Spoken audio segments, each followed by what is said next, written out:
இப்ப வரைக்கும் அந்த குழந்தை 2.5 வயசு ஆகுது, பார்க்க வாங்கினாலும் வரமாட்டாரு, என் கூட பேசவே மாட்டேன்றாரு.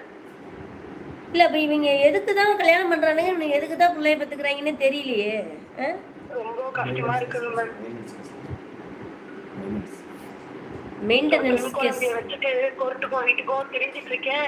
அவர் வராரே தவிர அந்த குழந்தைய திரும்பி பார்க்க மாட்டாரு மேம். அப்படியே திரும்பி போறாரு. இல்ல குழந்தை ஜாதகத்திலே இந்த ப்ராப்ளம் வருது கண்ணு. உன் ஜாதகத்தை விட குழந்தை ஜாதகத்தினாலதான் பிரச்சனை வருது.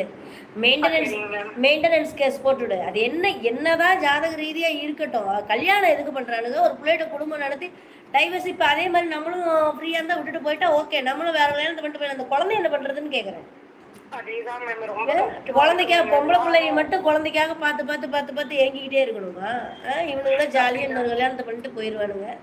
நல்ல படிச்ச புள்ள, அழகான புள்ள, வேலையில இருக்கிற புள்ள, நாலேஜான புள்ள வேணுங்கிறானுங்க. அப்புறம் கல்யாணத்தை பண்ணதுக்கு அப்புறம் அது புளி முட்டையாட்ட வச்சுக்கணும்னு ஆசைப்படுறானுங்கன்னா என்ன கான்செப்ட்னே ஒன்றும் புரிய மாட்டேங்குது.